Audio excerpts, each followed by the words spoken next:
It's a taste of Italy around my warm table today with personal chef Valerio Fantinelli. Valerio has single-handedly transformed his backyard at his home near Fremantle into a slice of Italy, a special alfresco dining area where he warmly welcomes guests to one of Perth's most unique, authentic and secret Italian dining experiences. Together with his wife Nonna, they run Flour and Fire, introducing you to the delicious food, traditions and stories of Valerio's homeland. I've had the privilege of sharing a very warm and welcoming table at Flour and Fire several times, and each time I'm so excited to introduce friends and family to share in Valerio's enthusiasm and his love of cooking, and his love of creating beautiful and delicious taste sensations. And a highlight for me is actually hearing the stories and recipes that shaped him into the chef that he is today. And that's what I'm hoping he's going to share with us today. Valerio, thank you so much for joining me at my warm table. Oh, thank you. Thank you for having me. Valerio, I would love to start with your journey as to, where did it all start for you? So my journey for cooking, look, my love for cooking, I think, started super early. I remember, as little, maybe 5, 6, always loved being involved with the grandmothers and, my grandmother and the aunties and all the women in the family, preparing food, when the first 4 years of my life, we lived out in the farms, so there was always it's always around food. It was always about when the tomatoes are ready, you're gonna do the sauce, you're gonna pick certain vegetables, or you're gonna go and get the eggs from the chickens. The culture of food and the nurturing yourself with food has always been a big part of my life. That's an interesting point, the nurturing of yourself with food. So tell me more about that side of it. Yeah, food has never been just about feeding yourself because you have to put something in your belly. It's always been more about, fueling yourself, nurturing yourself. As I said, having a lot of the women around me when I was growing up, like from my grandmother, from my mom, I always felt that the act of cooking was an act of love, It was like, how can I show you how much I love you? What am I cooking today to show you how much I love you? That's so true. And I know when I make my mum's, whatever it is that my mum cooks and I try to cook the same, my kids just know that it's not the same. They say, you haven't put the love in it. I said, no, mine's sprinkled with frustration, resentment, and I'm really, really busy. That's what you can taste in my cooking. But in Nonna's, whenever Nonna makes something, oh gosh, it's totally, totally love is the main ingredient. Oh, absolutely. And then I think apart from the love, the nurturing, I think it's really deep understanding of how much fresh and good food makes a difference in your health, even just in your daily energy of doing daily tasks. Tell me about some of the things you were growing when you were younger. You said the tomatoes, and what other vegetables did you grow in your farm growing up? Oh, I remember everything. Zucchini, capsicums, beans, peas, pumpkins, everything. Lots of animals as well. They had ducks, chickens, always 3 or 4 pigs every year. And was a really communal, like the street was also communal. There was then who had a few more chickens, who was doing the milk and the cheese, and you exchange everything. Like the 3 or 4 pigs a year that Pepe used to do, the owner of the farm, you always get like maybe 15 people coming over and, do sausages for everyone. And so there's really that community, wasn't it? It was a family, extended family where everybody pitched in and did something special. Yeah, it was a proper village culture. I've been through stages where, when you're younger, sometimes you get frustrated with it. But now that I'm older, I realize that it is actually, I think it's what we're missing in today's society, the village and support from other villages. Like the saying goes, it takes a village to raise a child. Yes. Yeah, and I feel a lot more isolated now than I did when I was in a village like that, for sure. So that's where it all started, in the village, everybody pitching in, and you were raised around fresh produce and the love of your nonna's cooking and your mama's cooking. I would say so. I would say that's the seeds, And then growing up in my teenage years, I never thought that I was going to be a chef ever. You got in the younger years, my dream was always been to be a race car driver. A race car driver. Yeah. My dad was an engineer at Honda, so he got me so passionate about fast cars and motorbikes and engines and speed and And then when I came, I was about 10 or 11, I think the first time that I said it, I was like, no, that's too dangerous. So he wanted me, obviously his love was more on the engineering part. So he was hoping for me to follow his footsteps. But yeah, I was always been more of a daring, adrenaline-fueled kind of guy. So how do you translate that into your cooking? So maybe I wonder whether there's a link with, the sort of the daring and the sort of experience of doing something a little bit different. Has that translated into your cooking, do you think? I think a little bit to a certain degree. I do like to put my own twist into recipes and stuff. In the cooking, I think, I think I play it a little bit more safe in the cooking than probably my daring side would like. I'm a little bit more daring with mixing techniques, I would say, other than flavors. Okay, so tell me about that. So you tried some of my dishes. So I I like to sometimes to use like 3 or 4 techniques just to bring out different aspects of one ingredient. I think one of the ones you tried was with the cabbage. So I steam it first, and then it's pickled, and then it's roasted on the coals. So you really get all different aspects on the same ingredient. Yeah, and that's one of the things that really intrigues me, and I just think, wow, every time you cook something, Valerio, and then you explain to us, so the model of the way that you run your dining experience is that you welcome us into your backyard and this beautiful slice of Italy that you've created by hand in there, and then you introduce us to little dishes along the way and explain to us what they are and how they've been made and where they fit in the whole map of Italy, the geography and what the history is. So, we'll talk more about that in a moment. But what has always just blown me away is you say, well, this is, cabbage, and what I've done is I've done this, and then I've done this, and then I've done that. And it's just like so much work has gone into the dish that you're presenting. I think this kind of concept is matured in my later years in cooking. One of my greatest inspiration is Nick Romito, which is a chef from Abruzzo, and he talks a lot about simplicity in what you use, but then articulate the simplicity to get real complex flavors. So that's why, like the carrot soup you probably had as well, where it's just one ingredient, but once again using all the different techniques, you get all these different complex flavors through it. Something that really catches me and represents a lot the culture that I was talking about, where it's all about the fresh ingredient, and then what can you do as a chef to make that come out.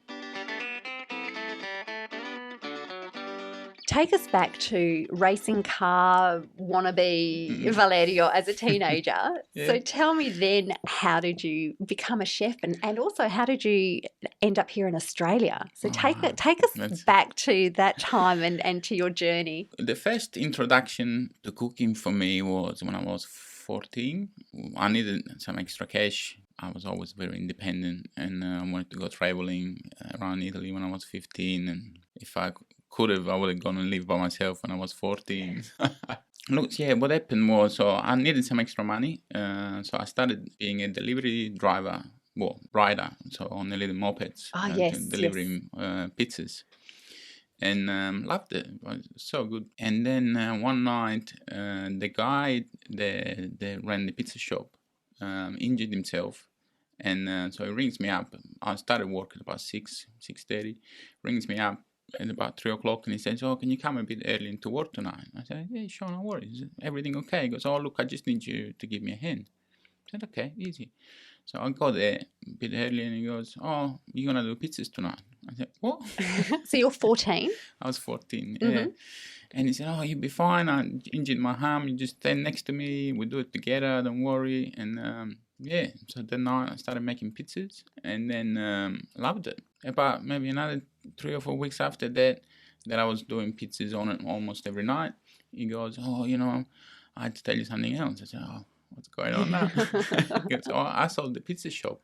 And I was like, "Oh no, that's bad news. I have to go and look for another job." And he's like, "Well, actually, what I had to tell you is that I sold you with the shop." Comes with this really great pizza maker. And he said, "Yeah, the guy that bought the shop needs a pizza chef." And I said, "You could do it." Said, so you're still 14? I was still, 14 at this stage, yeah. And I said, "Oh, fantastic. Great. And then he goes, and I told him I'll pay you $200 more a month. Ah. Then the new guy, Peppino, we're still really good friends now. The new guy that bought the pizza place, he was super enthusiastic, had businesses before. We went from doing like 30 or 40 pizzas a night to, about 100 a night and 150 on a weekend. Yeah, super busy. I started making my own pizzas. We redid the menu and yeah, it was a lot of fun. So you got to decide which ingredients went on the pizza and just sort of change it up a little bit. Change it up. We make the whole new, we had the classic ones that you had to have in Italy. And then, we had our own signature pizzas. Okay, big question. Do you put pineapple on a pizza? Never. Never. No. That's such an Italian answer. I do. I learned to appreciate it now after 20 years in Australia. And I must say that on some pizzas, I think it's nice. But in Italy, I never heard of it. No, it's really just not a thing in Italy, is it? No, hilarious. Okay, so that wasn't one of your crazy inventions then, putting pineapple on the pizza when you were redesigning the menu? No. One of my favorite ones that I still do sometimes and was a big seller. We used to do one with a crescenza, which is like a cream cheese. Mm-hmm. So no sauce, just the cream cheese, buffalo mozzarella, and then when it comes out of the oven, fresh sliced bresaola, sliced truffle, and wild rocket. Wow. That sounds delicious. Yeah, it was nice. It was a good pizza. It's a good one. Yeah. Mm-hmm, mm-hmm. That's when I started cooking in the wood fire oven as well, like doing different meats, and then we would, like roast the meats and slice them, put them on the pizza. How long did you spend there? About 3 years. On and off. I left a couple of times. In the summer, I would leave and go and work in a hotel. And what did you do there? Did you cook there or were you... No, over there I did all heaps of stuff. Life saving in the swimming pools. Oh, right. Yeah. Electrician help, plumbing help, reception boy, like when you get the luggage. Yes. Bring the people upstairs. That was great. That's so many life skills within that, aren't there? Yeah. Yeah, that was great. Really good experience. There I met Claudio, he was the head chef on the 5-star restaurant there. He was such an inspiring guy. I started thinking about, maybe this could be something that I want to do. And then finish high school. And I decided to try uni. I didn't really study, but I did. You turned up at university. I turned up to university to go and study economy or tourism, it's called, which sounded great. Read a couple of books, never sat an exam. But you were pretty much sort of learning on the job for that sort of career, weren't you, in some ways? I was, but I just thought, growing up with the kind of culture where they make you believe that you have to be at school and you do need a certificate and you have to show something for yourself, which I'm sure is true on some degree, but I don't think that changes your life that deeply if you really show who you are and what you want to do. So after university, which wasn't going well, my mum kind of like put her foot down and she said, all right, you want to decide what you're going to do.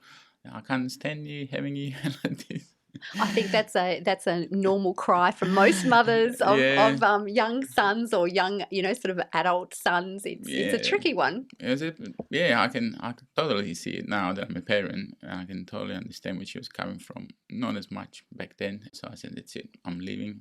And I had no idea that I was going to come to Australia. I've been traveling in South America before and then around Europe for a little bit of work experience as well. And then, so the day that I had the big, massive argument with my mum was on a Tuesday morning, I'll never forget. Oh. And I went to a travel agency and I said, oh, look, I want to go to Australia. And she goes, oh, we got an offer for Perth. And I said, I want to go to Australia. And she goes, it is in Australia. So you were thinking the Sydney Harbour Bridge. I was thinking Melbourne, Sydney. Yes. And she said, no, Perth is the most isolated city in the world. And she's in Western Australia, blah, blah, blah. I was like, it's perfect. Perfect. No one will find me there. When is the ticket for? She goes, Thursday. I said, great, I'll get it. This was Tuesday. And I didn't tell anyone. No one knew where I went. Most of my friends. I probably told a couple of really good friends. Yeah, Thursday I was on the plane. How old were you then? I would have been 19. 19. Yeah. I came with a working holiday visa. Didn't know anyone. Didn't really know that much English. Yeah, it was very interesting. Wasn't it just? So where did you go? Like, did you have somewhere to stay when you arrived? No. So I landed and I got on a taxi and I said to the taxi driver, look, just take me somewhere with lots of Italian restaurants near the beach. I just wanted to be near the beach. And he took me to Fremantle in the Essex Street Backpackers. That was the only time in my life that I stayed in a backpacker. Yeah. First and last. First and last. Gosh, what a culture shock for you. Oh my God. I remember I slept with my shoes, fully dressed, with my hoodie on. Couldn't even have a shower in the morning. I was so different from my mum's. Of course it was. But you didn't second guess your decision. No, not at all. No. I was sure. Look, I did, as I said, I did travel before, but, I've been in hotels in Mexico that were cleaner than that backpacker, Wow. So where did you go and from then there? the morning after, I went for a coffee at Gino's, and I overheard a guy sitting in the table next to me was speaking Dinglish, half Italian, and he was complaining that his pizza chef just left. Oh my goodness. Yeah. It just handed to you on a platter, hey? I'm there. I said, look, it's your lucky day. I just landed from Italy. And I'm a pizza chef. And he laughed. And this guy is Dino. Dino is the godfather of my son. So we're still really good friends. Yeah, he got me into the same day in the afternoon. Said, "Oh, come in this time." Until I did the trial, did the pizza in front of him, and he said, "All right, you start tonight." Yeah, it was challenging with the language at first. He asked me, he said, "Do you speak English?" I was like, "Yeah." And so the first night was a bit of a tragedy. He had to come at the back. I was making a few mistakes. Some of the ingredients I knew, but a lot I had no idea. Oh, of course. So you were getting the orders. Yeah, the orders in English, which were written in English, and so you're supposed to make a pizza where it just looks. Well, you didn't know what it was. The menu was like the head pizza's numbers, so from 1 to 24. I'm pretty sure there was there. And, there was a lot of the Italian ones that I could understand. But then I got a few orders right in the busy time where it was like, say number 22 with no anchovies, plus mushroom, plus this. And I was like, yeah, let's try. Yeah, so then some of the waiters came back and it's like, blah, blah, blah, blah. I was like, yeah, I non capiche. And you look angry, but I'm not sure why. And so Dino had to step up and come behind the pizza section and help us out to sort it out. And then the day after, he did all the stickers and he put them on the containers with the name of the ingredients in English. So we know. Wonderful. Because the other pizza chef was Jano. He was a Slovakian boy and he couldn't speak a word of English either. Okay. So our communications was very interesting. I would swear to him in Italian, he would swear to me in Slovakian and try to make 200 pizzas a night. It was interesting. Okay, so from pizza chef in Fremantle, then what happened? Then, look, after a year, I had to go back to Italy because my working holiday visa expired. And within the time, I didn't manage to get a sponsorship or anything. So I had to go back to Italy and organize a few more paperworks. And I still wasn't sure if I was going to stay here or go back. Yeah, I went back in 2001. Then January 2002 is when they changed to Euro from the whole lira. Oh, yes, I did. Yes. And when I first went back, I thought, I did that experience. I'm probably going to stay in Italy. But it was the worst. Probably that was the worst 18 months of my life. It was just horrible. It was a difficult time in Italy when all of that changed, wasn't it? Yeah, it was messy. I went back to work with Pepino at the pizza shop for a little while. But yeah, I had a couple of dramas with girlfriends, and all my friends kind of changed a little bit. And so there was a lot of discontent, yes, put it this way. And it was just really, I was depressed all the time. Once again, my mum, she said, "What are you going to do with your life?" It's a great question. You tell me, what should I do, Mum? Now, I just want to go back to your poor mother, who you had an argument with her on the Tuesday, and then by Thursday you're on a plane heading to Australia. When did she know that you were doing this? Oh, I told her, I went back and I said, "Mum, I bought a ticket, I'm going to Australia." And I don't think she said anything. I don't think she replied.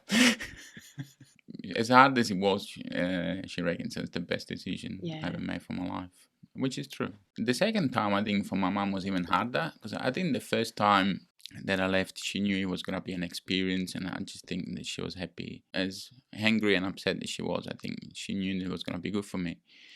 And but the second time, I think it was a, I call it an extreme act of love. She knew that I wasn't gonna have a good life if I stayed there, and she knew how happy I was over here. So she was like, "Well, look." She paid for my ticket at the time. I was totally broke. I spent all my money, and so she paid for my ticket. She took me to Rome, and literally put me on the plane. It was hard, but yeah, never look back.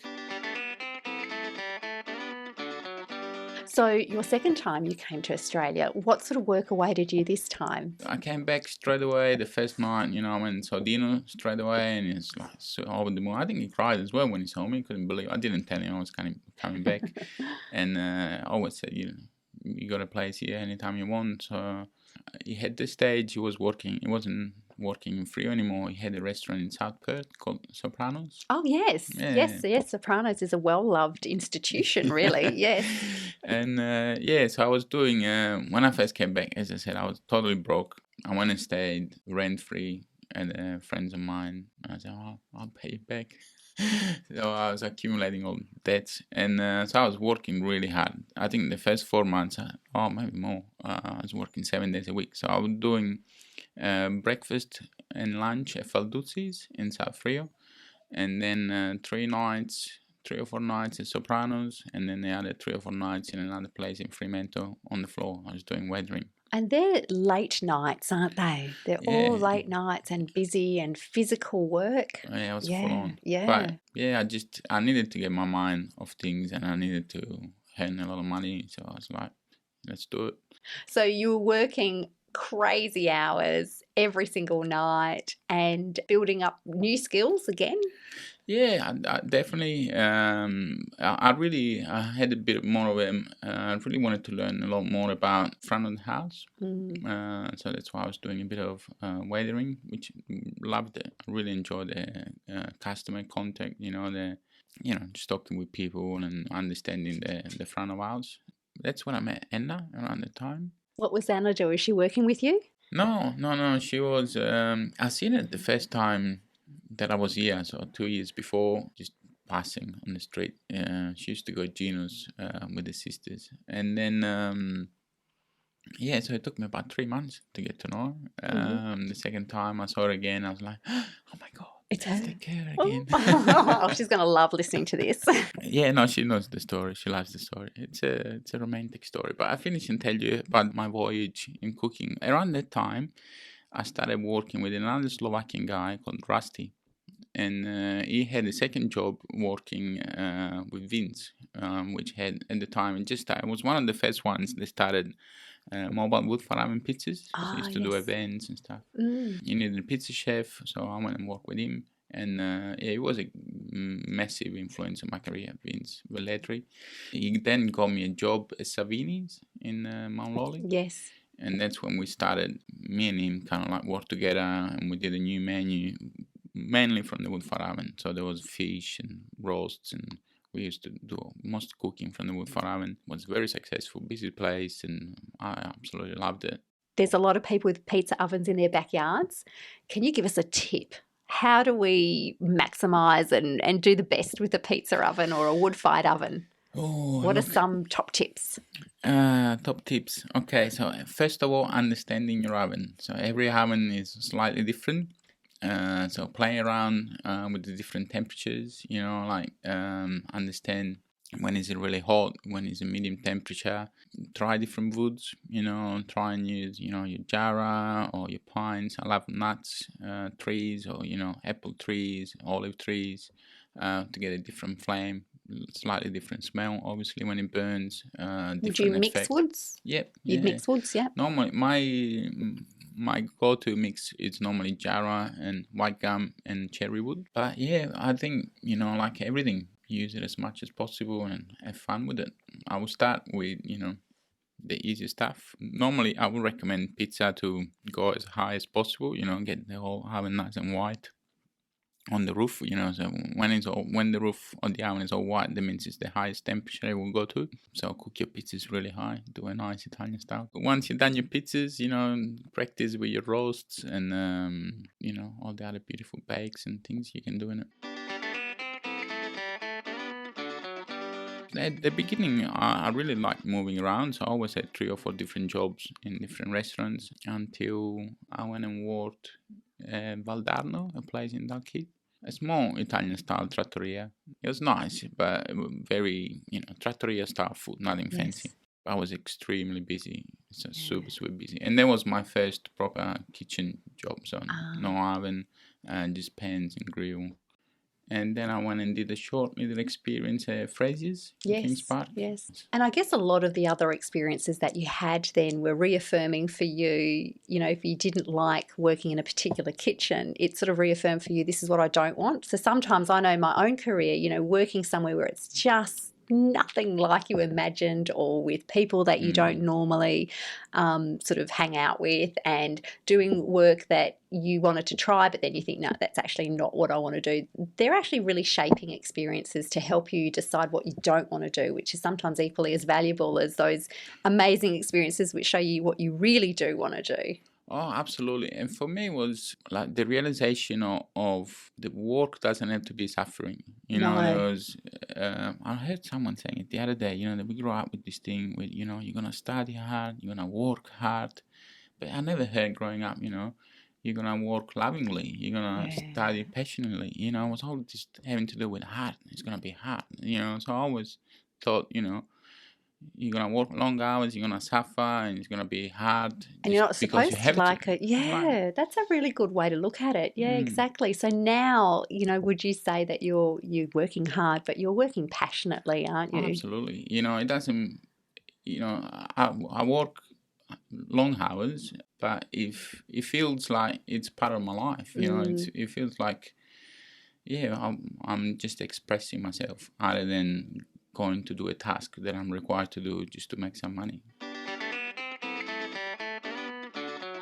When did you decide to start Flower and Fire? So after Valdarno, the restaurant in Dalkeith, I had a full-on breakdown. Oh, really? Well, by this stage, my second child was born, my daughter.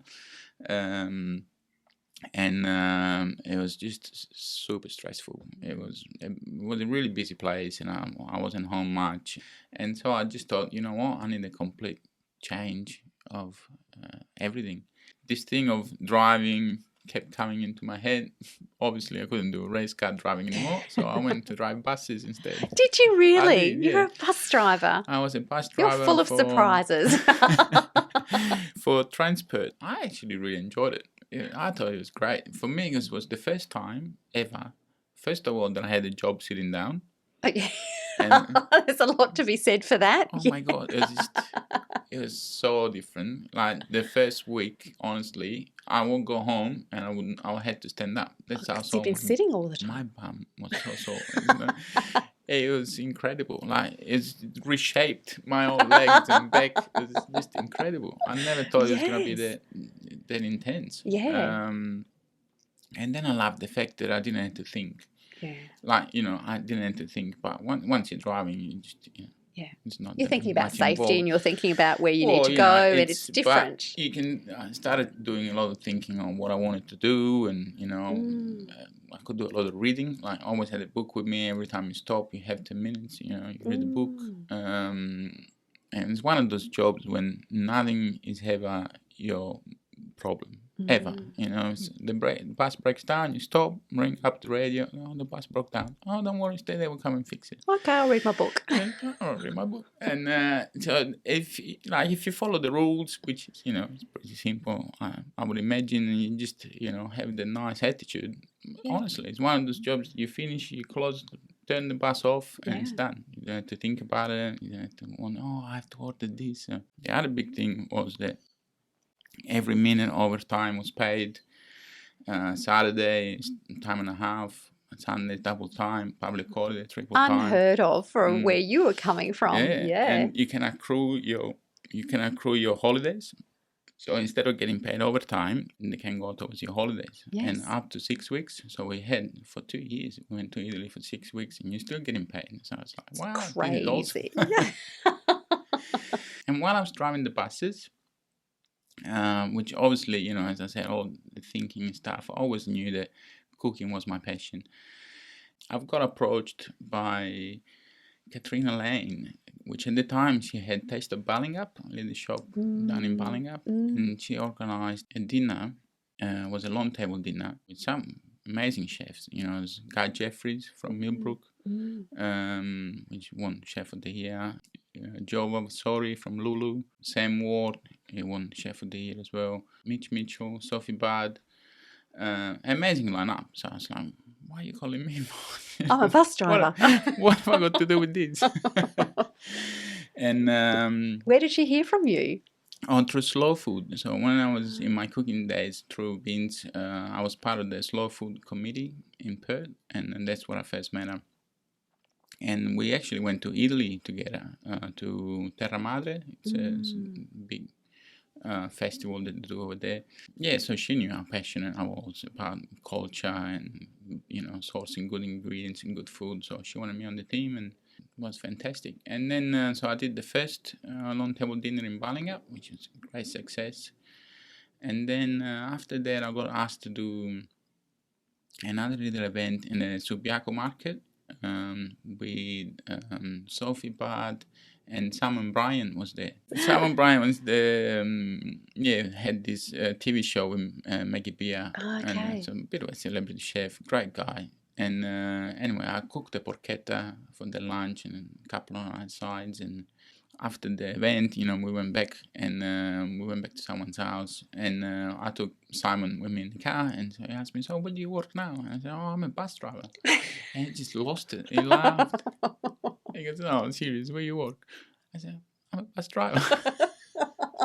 Nah, you're not. And he said, "Oh, you had to get back in the kitchen. You had to be in the kitchen." So I decided to start Flower and Fire, which at the time was just mobile catering. So I was still driving buses, and I started the business. So then it was starting to get, I wouldn't say super busy, but quite common that I had to take too much time off the buses. So I left the bus jobs, and I was doing a little bit of handyman with my brother-in-law and catering. And then in 2017, I finished and built the kitchen at home. And by this stage, it was busy. I was signing on every weekend. And then 2018, I think we did the first dinner at home. So at this stage was while I was doing the buses, when I finished and built all the garden, which had, you know, was always meant to be just for us and friends. Everyone that came was like, "Oh my God, this is amazing! You know, you're gonna share this with people. Why don't you do events? Why don't you do cooking classes?" You know, everyone had so many ideas, and so we decided to do this. Was a women-only vegan dinner. And, okay. Yeah. Women-only vegan dinner. Yeah, because I didn't know any vegan guys. Otherwise, you would have opened up to the men as well. Probably. But yeah, it was Anna and a few of her friends and mums from school and stuff like that. And it was great. It was, everyone loved it. And then I did a few other dinners for friends. Yeah, before you knew, it was pretty quick. Then the word spread, and I had people sending me messages and, you know, "We want to come for dinner." So 2018, I was still doing mainly catering and a few dinners. And then 2019, I changed the website, and we started, releasing bookings to come for dinner. And spring was fully booked, summer was fully booked, and autumn was fully booked. And I was like, wow, I think this is actually going to work. This is going to be good. And then, the last 2 years it's been crazy. It's so hard to get into Flower and Fire now. Oh gosh, I get excited when I actually get a spot to come. It is. I feel bad sometimes. You know, I would like to fit more people or get more people to come and experience it, but I think then, you know, I don't want to lose the exclusivity. Just explaining your business model. So you basically have 12 people maximum at a time. So it's basically friends or family. Like you book for your family and friends, as in if I were to book, I'd book the whole 12 out and bring my family and friends along. And then you've got a couple of menus to choose from. And then walk us through when we walk in and how you greet us and some of the stories that you tell, Valerio, because it's just such a beautiful experience. as you said, I wanted to keep it to just the one group, other than sell different seats. So we have the minimum of 6, maximum of 12. And yeah, for me, the whole experience has always been it's about me, like Not to put a fine point about it, it's all about you. It is. I had to be honest about it. And that's what we love about it. That's what we love about it. I just want people to come and experience, my house, my stories, my culture, and my interpretation, and come and feel my love, come and see why I'm so passionate about this and why I love feeding people. There's a strong innate, obviously, part of me in nurturing people with food. And that's what I think, like we said earlier, picked up from my grandmother, from my mom. It's always been like they're very caring. It's kind of like I feel the shock in people sometimes, because everyone that comes, I think sometimes they expect a little bit more of a commercial approach, or I don't know if they're looking for an exclusive event where it's a little bit more, it's a bit more built up. I try and keep it very natural and very authentic when people come through. This is who I am, this is what we do, and I hope you enjoy it. I try and set the kind of mood from the beginning. It's not very formal, so the first couple of hours of the event, when you walk in, we don't sit at the table. We're standing up, casual seating around the aperitivo table, to even just soften up a little bit more into the place and have a bit more of an open conversations. And then you start telling us some of your stories, which I just loved, and you never disappoint, with some of the stories that you start telling about, you growing up and the particular dishes that you're making. And can you share some of those stories without spoiling a surprise of anyone who will come? Look, I'll tell you a story. So it's interesting, sometimes you get in conversations with people where, especially in Italy, there's so many different stories and traditions, sometimes from 20 kilometers apart, you hear totally different story. But I love food history, do quite a bit of reading, do my own researches, and my favorite part, though, it's more than what you read in the books. It's obviously the oral stories, the ones that are disappearing. And so sometimes, I bring things that I heard growing up. Sometimes what I research, especially in Italy, internet is a funny place. There's some really good sources. Sometimes you can get lost a little bit. One of my favorite stories is the egg and cheese balls, the pallotte caciova. Oh, tell me that. I don't think you've told me. No, I haven't heard that one. Oh, good, a new one. Go on.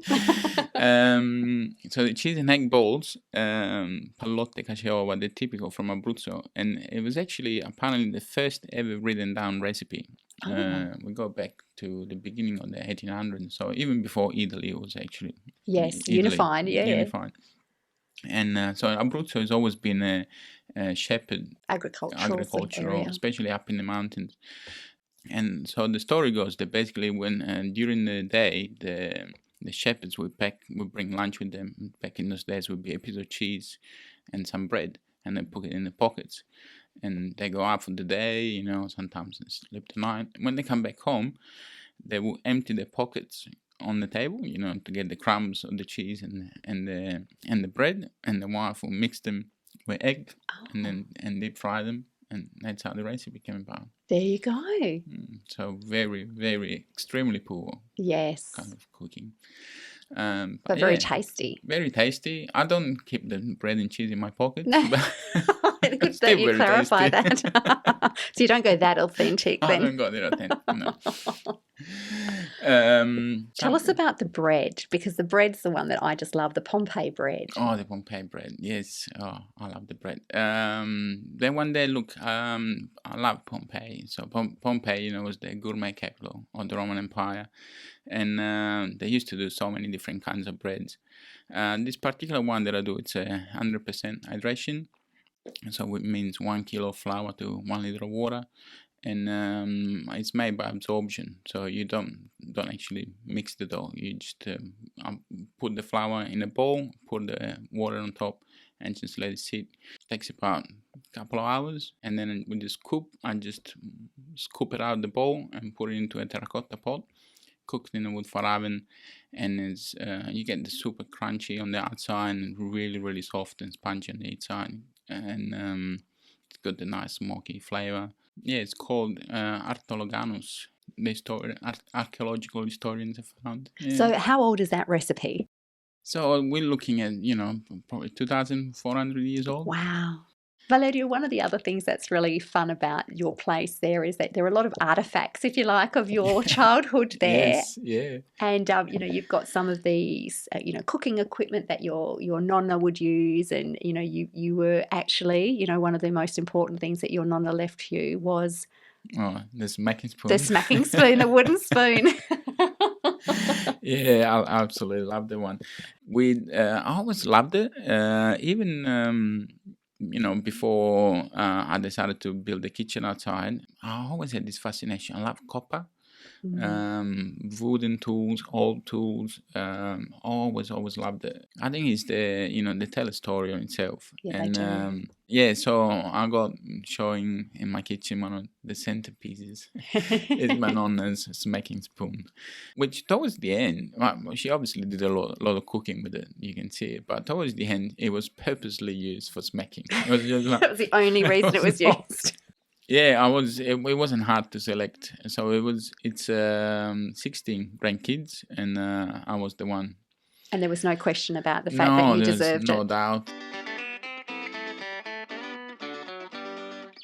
Your cooking is inspired from so many different parts of Italy, and it's also from lots of different historical times of Italy as well. And I think that's one of the things that makes your experience at Flour and Fire so special for people, because then you, as I said earlier, you explain the history of it and the archaeology of it, and it just makes it for such an interesting gastronomic feast, really. And I'm not using those terms loosely either, because it's just so much fun, and you come away just knowing so much more about the food you're eating.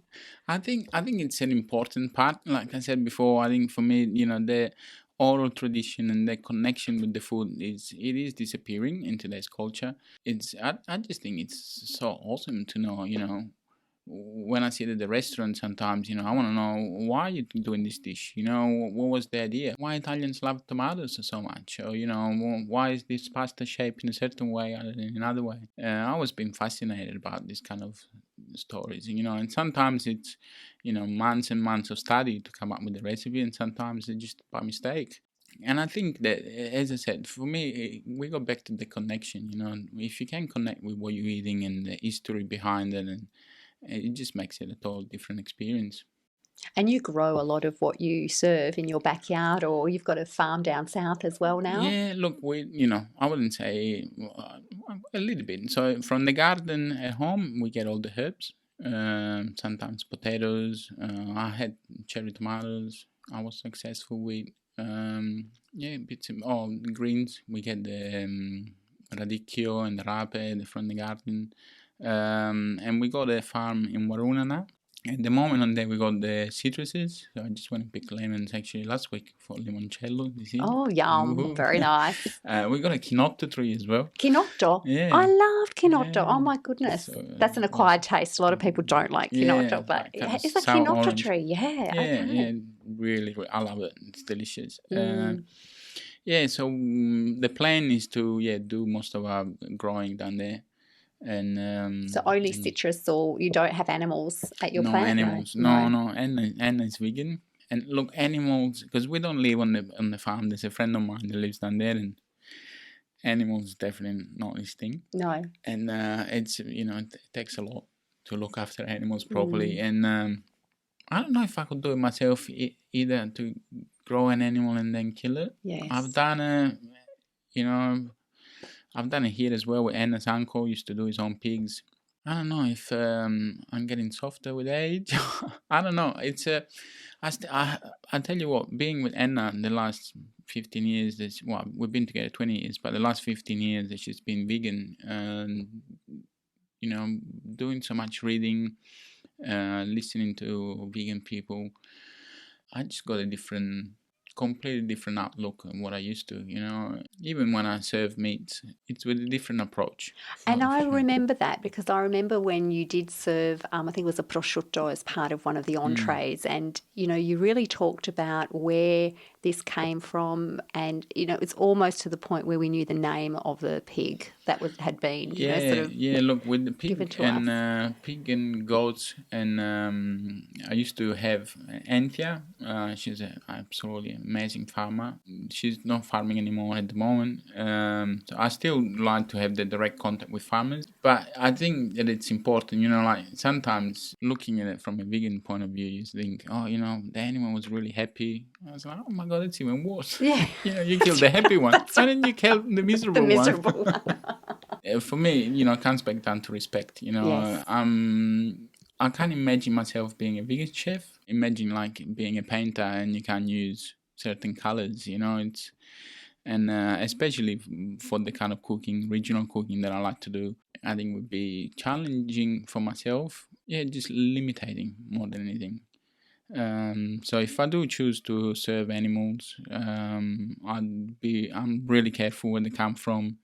And I'd just like to make people understand that, you're still eating a living being. You're eating his energy, you're eating someone cried because of this life, we're so disconnected from it now that it sounds weird even saying it, but it is true, I think the key word you've used in all of that, Valerio, is respect, and that's something that really comes through in everything that you do, is that respect for the animal and the food and the way that you create it, the respect for your traditions, respect for the story of food, and definitely respect for the people that come and enjoy it. So I just, there's so much to love about what you're doing. Oh, thank you. It's always different to hear it from someone else, like I have so many doubts about what I do, and I don't know. I think it's normal to have self-doubt, but yeah, to hear it from customers and people that appreciate it is always it's always nice to see it in a different light and see what you give to people. Yeah, so thank you.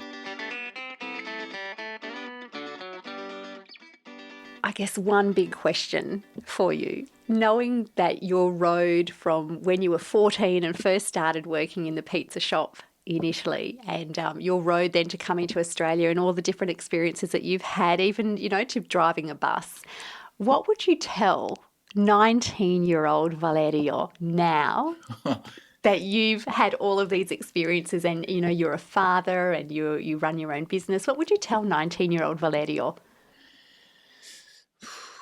It is a big question, isn't it? I would tell him to be more patient and to spend more time understanding where he really wants to be, rather than get caught up into listening to what culture says and what you see on TV. Look in yourself, spend more time in nature, be patient, and understand yourself. But first of all, I would say love yourself. That's a big one, isn't That's a it? big one. Yeah. Keeps coming up all the time. Yeah. I'm getting better. I didn't even know what meaning love yourself was. Like the meaning of it. It's like, what do you mean love yourself? Of course. But yeah, it's a big exercise which shouldn't be taken lightly. I think it's an integral part of life. It's probably, I would say, the first thing you should do when you wake up, and the last thing you should do is remind yourself how much you love yourself. Yeah. Is that what you do? I do, yes. Yeah, I love it. That's great. Yes. That's so important. There's so much wisdom in you, Valerio, that I'm just really enjoying unpacking today as we chat. What are some of the other wise things that, I guess your journey, what are some of the truths that are really true for you that you've understood? Obviously we've talked about your care and respect of animals, given the work that you do, and the understanding of different cultures coming from a different place. What are some of the truths that you really hold true? Understanding where you're coming from, and the respect and connection with your roots and your family. I think that's what's been really important to understand for me. And that goes back to what I would tell to the 19-year-old. When you loving yourself means, in my opinion, loving that as well. You can't be rebelling against themselves and then thinking that you're gonna go and find yourself somewhere else. You're gonna really love and understand where you're coming from to know where you want to be. On a more practical way, exercise, exercise is so important, and feed yourself properly, stay away from processed food, junk food. We all know that, but it's so easy to not do it. It's so true, yes. Another big lesson, be honest with yourself. Have the strength and courage to change the things that you want to change in your life, and then have as well strength and courage and compassion to accept the things that you can't change. Know how to accept love. That's another big one. Yeah. Have a lot of trust in yourself and the people around you, and stay away from news.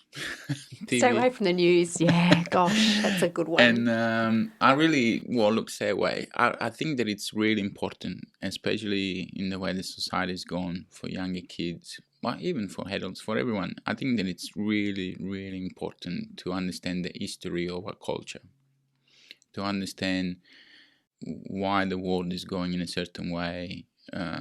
It's not something that just happened in the last 20 years. What we're living in today has been happening for the last 45,000 years, and then a really deep understanding, which is what's missing in today's culture, is that we are part of this planet. We are part of Mother Nature. We are just another animal living on this planet. We're not over or superior to everything else that happens on this planet. We are a part of it, and what we should look at is what can we do with the privilege that we have to be able to communicate with each other and change things in a way that we can actually change the environment. So other than destroying it, making it good for our future generations. Valerio, you have been an absolutely fabulous guest around my warm table today. Thank you so much for coming and letting us sort of be a guest at Flower and Fire in a bit of a virtual way today. But I do hope that people do take the opportunity to try and book a table with you, because it is an extraordinary experience, and it's been wonderful having you here today. Oh, thank you, Sonia. Thank you so much. You've been listening to My Warm Table with Sonia Nolan. In Italian, a tavola calda is a warm and welcoming table where you can share big ideas, friendship, laughter and life. So much happens around the kitchen table, and I wanted to amplify it here in this podcast. My aim is to feed your mind and soul through smart conversations with heart.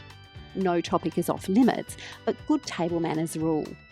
I hope you'll join us each week as we set the table for my extraordinary guests who will let you feast on their deep knowledge, life experiences, and wise insights. Let's keep the conversation flowing. Please subscribe to the My Warm Table podcast and share it with your friends and networks. Perhaps if they're new to podcasting, take a moment to show them how to download and subscribe so they don't miss an episode either. I'd also love you to join our community on Facebook. You'll find the group at My Warm Table Podcast. Your support is very much appreciated so that together we can eat, think, and be merry.